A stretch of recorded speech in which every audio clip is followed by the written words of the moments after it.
ಸಾವಿರಾರು ಎಕರೆ ಜಮೀನು ಖರೀದಿ ಮಾಡಿ ಒಂದು ಸಾವಿರಾರು ಕೋಟಿ ಬ್ಯಾಂಕ್ ಲೋನ್ ಮಾಡಿ ಇಷ್ಟೆಲ್ಲ ಮಾಡಿದ ಮೇಲೂ ನಾವು ಫ್ಯಾಕ್ಟ್ರಿ ಹಾಕ್ತೀವಿ ಅನ್ನೋದು ಗ್ಯಾರಂಟಿ ಇಲ್ಲ. ಆದರೆ ರೊಕ್ಕಕ್ಕಿಂತ ಇವತ್ತು ಗೂಗಲ್ ಅಂತ ಐತಿ. ಗೂಗಲ್ ಓದೋರಿಗೆ ಇದು ಗೊತ್ತಿರ್ತೈತಿ. ಗೂಗಲ್ ಅನ್ನೋದು ನಮ್ಮ ಫ್ಯಾಕ್ಟ್ರಿ ಅಲ್ಲ, ಸುಮ್ಮನೆ ಒಂದು 4-5 ಜನ ಕೂಡಿ ಒಂದು ಐಡಿಯಾ ಫ್ಲೋಟ್ ಮಾಡಿದ್ದು ಒಂದು. ಈಗ ನಿಮ್ದು ಅಮೆಜಾನ್ ಅಂತ ಐತಿ, ಈಗೆಲ್ಲ ಇದು ಮಾಡ್ತಾರೆ, ಇಲ್ಲಿ ಮಾರ್ಕೆಟಿಂಗ್ ಅದೆಲ್ಲ ತಂದು ಕೊಡ್ತಾರೆ. ಅದು ಏನೂ ಇಲ್ಲ, ಒಂದು ಐಡಿಯಾ ಅಷ್ಟೇ. ನಾಟ್ ದಿ ಮನಿ, ದುಡ್ಡಲ್ಲ, ವಿಚಾರಗಳು ಜಗತ್ತನ್ನ ಆಡ್ತಾವೆ, ಜ್ಞಾನ ಜಗತ್ತನ್ನ ಆಡ್ತೈತಿ. ಐಡಿಯಾಸ್ ರೂಲ್ ದಿ ವರ್ಲ್ಡ್, ಜ್ಞಾನ ಜಗತ್ತನ್ನ ಆಡ್ತೈತಿ. ಅದಕ್ಕೆ ಮಕ್ಕಳಿಗೆ ನೀವೇನು ಉಳಿದ ಕೆಲಸ ಮಾಡಿದ್ರೆ ನಾವು ನೀವೇನು ಮಾಡಿದ್ರೆ ನಿಮಗೆ ಬಂದು, ಆದರೆ ಮಕ್ಕಳಿಗೆ ಓದಿಸ್ಲಿಕ್ಕೆ ಪ್ರೋತ್ಸಾಹ ಮಾಡಿರಲ್ಲ. ಇದು ಎಲ್ಲದಕ್ಕಿಂತ ಅದನ್ನ ಕಳಸ ಇಡ್ತಾ ಇದ್ದೀವಿ.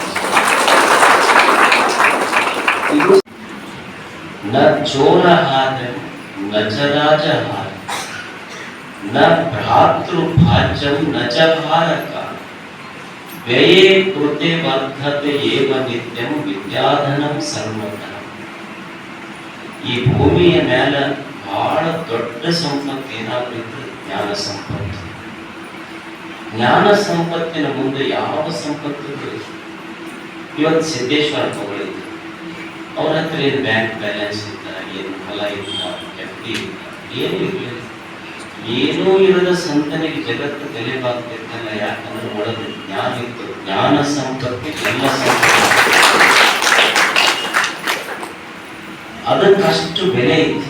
ನೀವು ಬಹಳ ಶ್ರೀಮಂತರಿರ್ಬೋದು, ಇಲ್ಲ ನಾನೊಂದು ಚಲೋ ದೊಡ್ಡ ಮನೆ ಕಟ್ಟಿಸಿ ಅದಕ್ಕೆ ಬಂಗಾರ ಕದ ಹಚ್ಚಿನಿ, ಬಂಗಾರ ಕಿಟಕಿ ಇಟ್ಟಿನಿ, ಬಂಗಾರ ಕಾಟ್ನಾಗ ಹೋಗ್ತೀನಿ, ಎಲ್ಲ ಬಂಗಾರದ ಮನೆಗೂ ಬಂಗಾರದ ತಗಡ ಪಡಿಸಿರ್ಬೋದು.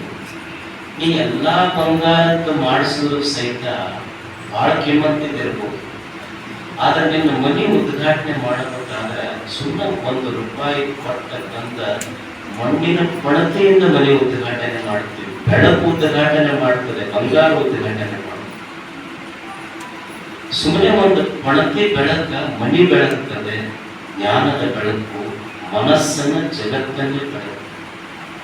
ಅದಕ್ಕೆ ಸ್ವದೇಶೇ ಪೂಜ್ಯತೆ ರಾಜ ವಿದ್ವಾನ್ ಸರ್ವತ್ರ ಪೂಜ್ಯ.